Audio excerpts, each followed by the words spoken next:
Welcome to Fraser 365. I'm Chris Montgomery, and today we're taking a look at the minor prophets of the Old Testament and asking God to speak to us through His Word. Thanks for joining us. Welcome to day 58 of the Minor Prophets. We are continuing our study today of Obadiah with a devotion titled, God's Response to Pride. C.S. Lewis once wrote, "In God, you come up against something which is in every respect immeasurably superior to yourself, unless you know God as that, and therefore know yourself as nothing in comparison. You do not know God at all. As long as you are proud, you cannot know God.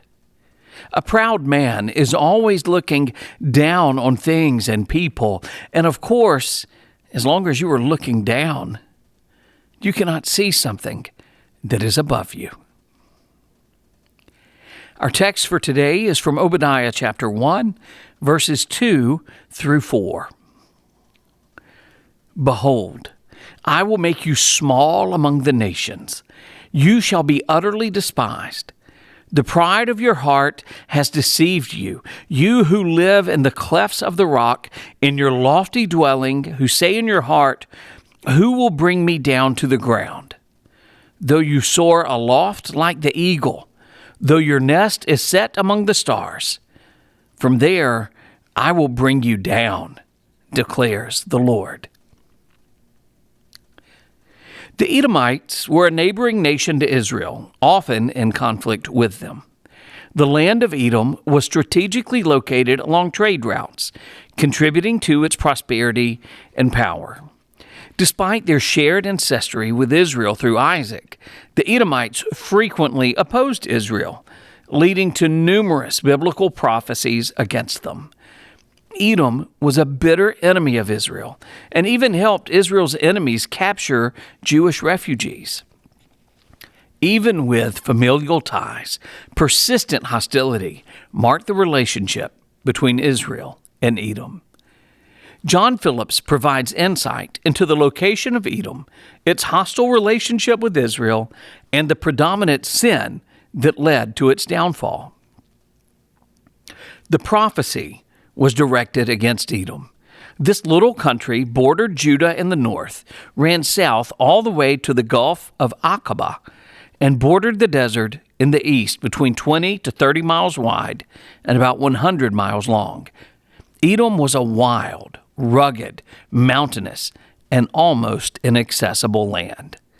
Its central area was marked by red sandstone cliffs that towered as high as 5,000 feet above sea level. Its deep ravines were easily defended. Its glens and flat terraces along the mountainsides were covered with rich, productive soil. Its major cities were Basra in the north, Teman in the south, and Selah, or Petra, in the center. No country was more bitter and constantly hostile toward Judah than Edom. Other enemies came and went. The Canaanites were succeeded by the Philistines, who were succeeded by the Syrians, who were succeeded by the Greeks. The Egyptians, Assyrians, Babylonians, Persians, Seleucids, and Ptolemies came and went. But Edom was always there, implacable, unmerciful, filled with hate. So in Obadiah's vision, the Lord sent his ambassadors to stir up the nations to go to war against Edom. God summoned the Assyrians and then the Babylonians and their confederates to battle the Edomites. And what was Edom's prevailing sin? It was pride. We tend to be easy on pride, but God never is. Pride turned glorious Lucifer into the devil. You can see Isaiah 14:14 for that one. Pride is the sin of sins, the father of sins, and the original sin. Obadiah prophesies in verses 2 through 4 of the destruction of Edom. Despite its wealth, pride, and strategic location, Edom will be judged by God for its crimes against Israel.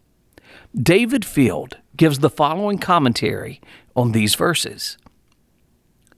Now the Lord actually addresses Edom and tells this proud nation what it does not want to hear and will not believe, namely, that he will cause it to be humiliated before and despised by the nations.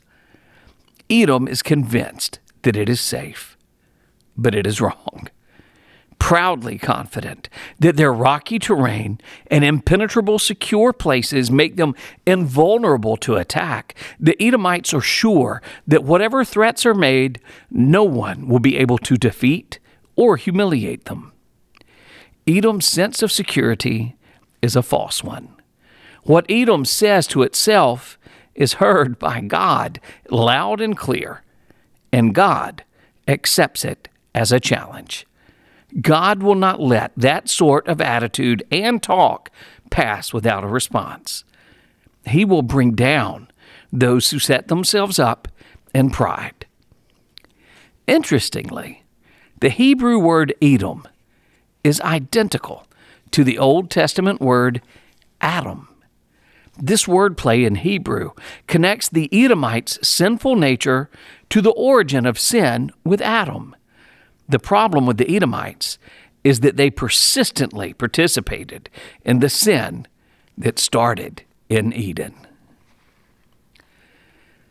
Some questions to consider.